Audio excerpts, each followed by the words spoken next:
जब आप टॉपिक्स का सिलेक्शन करोगे, जब आप चैप्टर्स का सिलेक्शन करोगे, जब आप एक अच्छे टाइम का सिलेक्शन करोगे कि हाँ अब मैं पूरी तरह से प्रिपेयर हूं, अभी आपके पास 5 महीने हैं और 5 महीने में इजीली आप CSIR जो है वो कवर कर सकते हो। सीक्वेंस क्या होनी चाहिए, किस सीक्वेंस में क्या क्या इवेंट होने चाहिए, एक प्रॉपर प्लान के लिए, एक प्रॉपर मास्टर प्लान के लिए।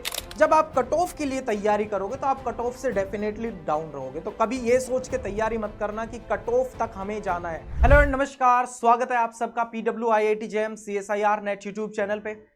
आज हम जिस टॉपिक के बारे में बात करने जा रहे हैं, जिस चीज के बारे में बात करने जा रहे हैं वो है मास्टर प्लान। 5 महीने का मास्टर प्लान दिसंबर 2025 CSIR नेट एग्जाम के लिए, इसके बारे में हम लोग बात करेंगे। तो कुछ बातें जो है वो हम लोग डिस्कस कर लेते हैं। स्टूडेंट्स के माइंड में भी सवाल होते हैं कि क्या स्ट्रेटेजी होनी चाहिए, क्या तरीका होना चाहिए पढ़ने का, और कितना टाइम पढ़ना चाहिए, और क्या क्या प्रॉपर प्लान्स होने चाहिए एग्जीक्यूट करने के लिए। तो ये है CSIR नेट का सर्टिफिकेट जो आप सभी लोगों का इंतजार कर रहा है। ये JRF का सर्टिफिकेट है। यहां पर आपका फोटो लगेगा, ठीक है, यहां पर आपका लगेगा फोटो, यहां पर आपका पिक रहेगा, आपका फोटो रहेगा, यहां पर आपका नाम रहेगा और यहां पर आपकी रैंक रहने वाली है। और इस सर्टिफिकेट को आप सभी का बेसब्री से इंतजार है। यहां पे आपका रहेगा रैंक, ठीक है, यहाँ पे रैंक रहेगा, आपने कौन सा रैंक सिक्योर किया है और JRF। तो इस सर्टिफिकेट को आप सभी का बेसब्री से इंतजार है। तो ये सर्टिफिकेट आपको कैसे मिलेगी? जब आप JRF क्वालिफाई करोगे, आपके पास प्रॉपर मास्टर प्लान होगा, तो जब तब जाके आप जो है वो क्वालिफाई कर पाओगे JRF। तो यहां पे मैं शुरू करता हूं इस टॉपिक को। ये टॉपिक थोड़ा सा लंबा भी हो सकता है, 15-20 मिनट तक भी जा सकता है। सबसे पहले हम स्टार्ट करते हैं JRF सिलेक्शन। तो सिलेक्शन का मतलब क्या है? सिलेक्शन का मतलब है सिलेक्शन, ठीक है। JRF सिलेक्शन का मतलब है सिलेक्शन, और ये सिलेक्शन JRF का सिलेक्शन है। और ये सिलेक्शन किस चीज का सिलेक्शन है?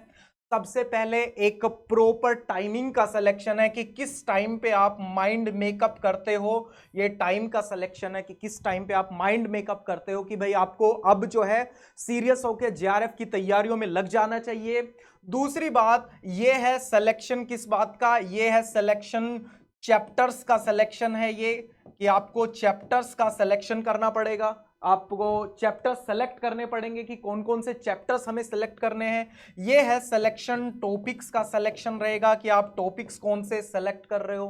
तो selection is equal to selection. जब आप टॉपिक्स का सिलेक्शन करोगे, जब आप चैप्टर्स का सिलेक्शन करोगे, जब आप एक अच्छे टाइम का सिलेक्शन करोगे कि हाँ अब मैं पूरी तरह से प्रिपेयर हूं, मेरा माइंड पूरी तरह से तैयार हो चुका है CSIR नेट की प्रिपरेशन के लिए, तो आप ये मान के चलो आपका ने अगर इतना काम कर दिया है तो आधा काम आपका जो है वो कंप्लीट हो चुका है।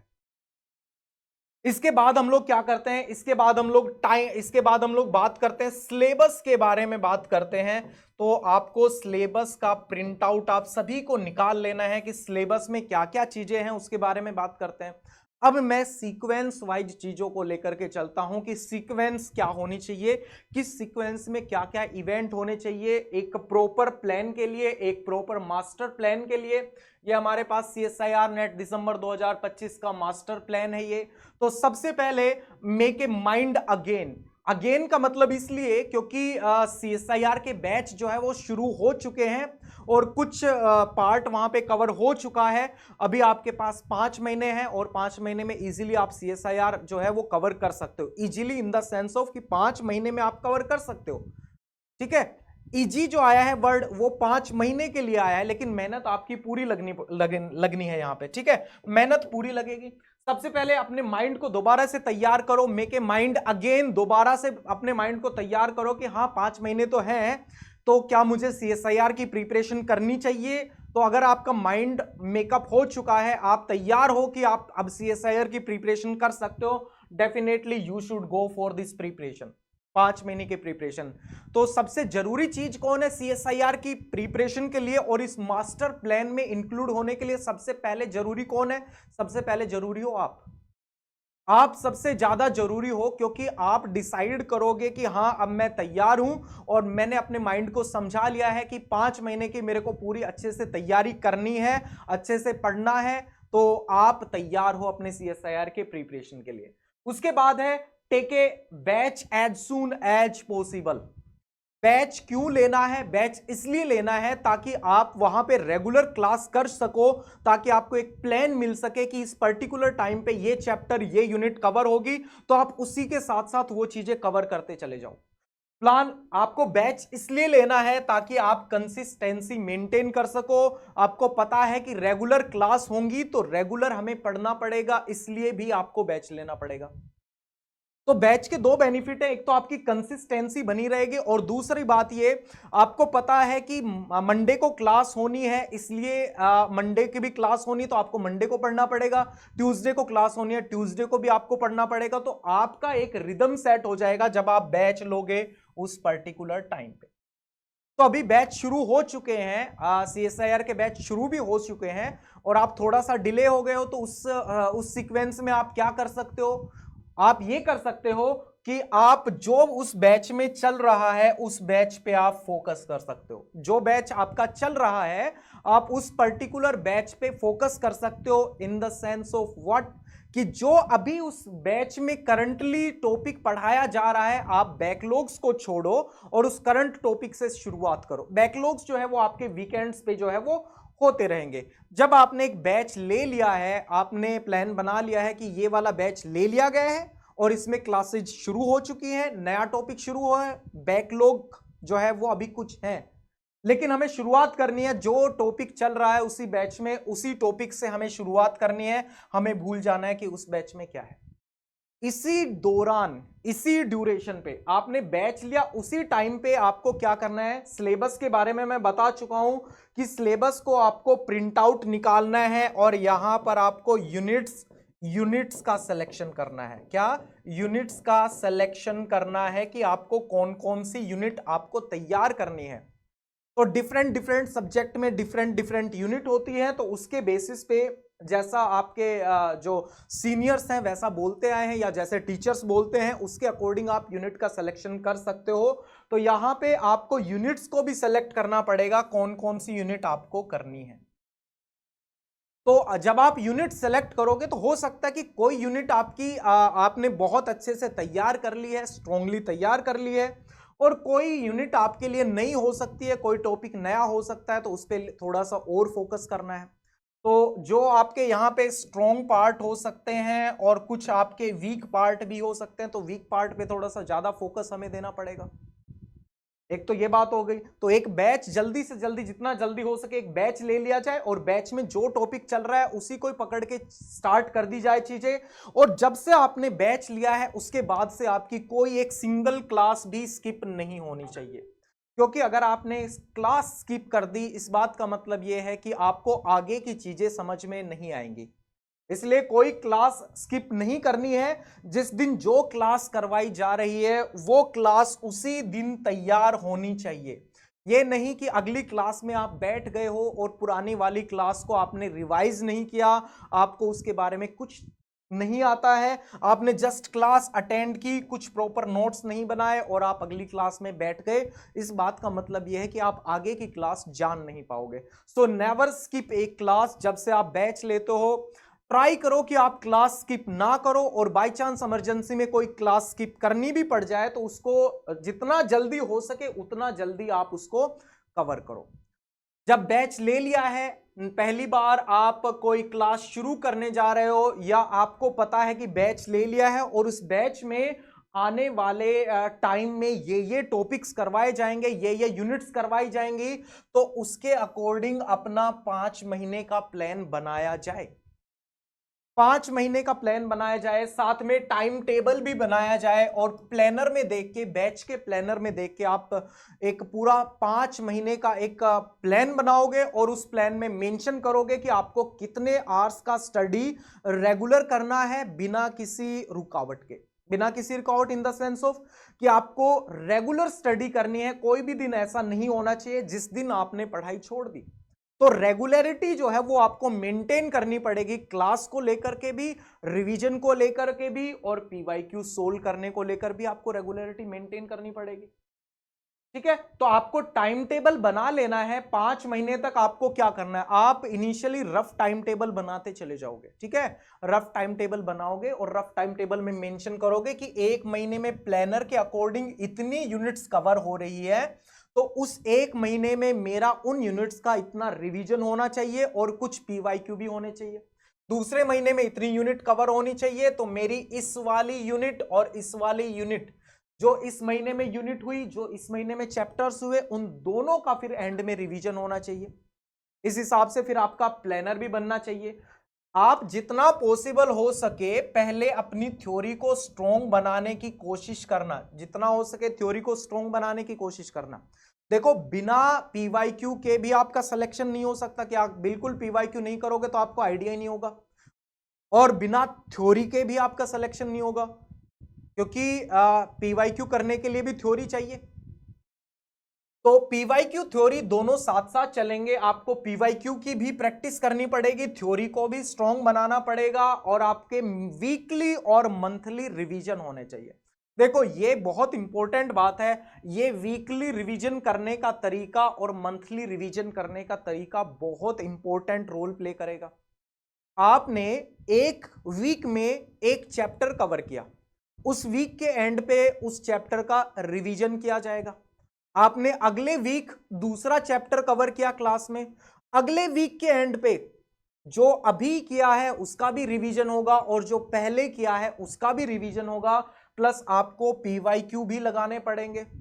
आपको यहां से रिजिड डिसीजन लेने पड़ेंगे कि हाँ, मुझे इतने घंटे पढ़ना है तो इतने घंटे पढ़ना है, क्लास तैयार करनी है तो एनी हाउ कोई भी कंडीशन में मुझे क्लास तैयार करनी है, चाहे मुझे आज थोड़ा सा डिले हो जाए तो क्लास तैयार करनी है। अगर आप सच में डिटरमाइंड हो, डेडिकेटेड हो, सच में आपको लगता है कि आपको इस बार माइंड मेकअप हो चुका है, आपको सीएसआईआर करना है, तो आपको रिजिड डिसीजंस लेने पड़ेंगे। थ्योरी को रीड करो, उसके बाद पीवाईक्यू प्रैक्टिस करो, फिर रिवीजन करो, उसके बाद ये साइकिल रिपीट करो, उसके बाद ये साइकिल रिपीट करो। एक टारगेट बनाओ कि एग्जाम के एंड तक लगभग वीकली और मंथली बेसिस के रिवीजन पे कम से कम 5-6 रिवीजन्स तो हो जाए, कम से कम 5-6 रिवीजन्स तो हो जाए, लगभग 5 तक रिवीजन तो होने ही होने चाहिए। उसके बाद टाइम जो है वो बहुत ज्यादा इंपॉर्टेंट है। टाइम को किल करने से बचना, टाइम को वेस्ट नहीं करना है किसी भी हाल में, क्योंकि किसी के लिए टाइम मनी हो सकता है, लेकिन आपके लिए टाइम क्या है, आपके लिए टाइम जो है वो एक पीवाईक्यू है। आपके लिए जो टाइम है वो मार्क्स है सीएसआईआर नेट का, एक एक मार्क्स आपको नेट से जेआरएफ, ठीक है, और जेआरएफ से अच्छी रैंक्स की तरफ लेकर के जाएगा, नॉन नेट टू नेट लेकर के जाएगा, नेट से जेआरएफ की तरफ लेकर के जाएगा, और जेआरएफ से अच्छी रैंक्स की तरफ जाएगा। तो समरी में मैं एक बार डिस्क्राइब दोबारा से कर देता हूं, मैं इन सारी चीजों को एक बार समराइज कर देता हूं कि आपको इन 5 महीने की स्ट्रेटेजी में क्या क्या करना है। सबसे पहले तो अपना माइंड मेकअप करो, माइंड को तैयार करो कि हमें इस बार सीएसआईआर नेट की प्रिपरेशन करनी है, और मैं इस बार बहुत सारी चीजों को अवॉइड करूंगा, डिस्ट्रैक्शंस को अवॉइड करूंगा, मैं अपना टाइम वेस्ट नहीं करूंगा, मैं टाइम दूंगा रीडिंग करने में, स्टडी करने में, मैं क्लास लेने में टाइम दूंगा। ठीक है, उसके बाद जैसे ही माइंड मेकअप हो तुरंत एक बैच परचेज कर लिया जाए, जैसे कि शोध बैच आप ले सकते हो, शोध प्रो बैच ले सकते हो, तो एक बैच ले लिया जाए। और बैच लेने के बाद फिर आपको क्या करना है, बैच लेने के बाद आपको देखना है सिलेबस में क्या क्या है, आपके वीक पार्ट्स क्या थे, आपके स्ट्रॉन्ग पार्ट्स क्या है। सिलेक्शन एक चीज और पे भी डिपेंड करता है कि आपने पुराने टाइम पे आपने कैसे कर्म किए हैं। कैसे कर्म का मतलब यह है कि आपने बीएससी में किस हिसाब से पढ़ा है, कैसा पढ़ा है, कितना अच्छा पढ़ा है। ठीक है, और अगर उस टाइम आपने बहुत अच्छे से चीजें नहीं कर पाए तो अब वो टाइम है चीजों को करने का। तो बैच परचेज कर लो, कंसिस्टेंसी मेंटेन करनी है, कोई भी क्लास स्किप नहीं करनी है, जिस दिन जो क्लास करवाई जाए उसी दिन वो क्लास कंप्लीट करनी है। और अगर बैकलॉग्स हैं तो हो सकता है वीक में जो है वीकेंड्स पे बैकलॉग्स को बैठ के क्लियर किया जा सकता है, तो वो भी आपकी चीजें हो सकती है। यूनिट्स का सिलेक्शन करो, यूनिट्स में भी टॉपिक्स का सिलेक्शन करो।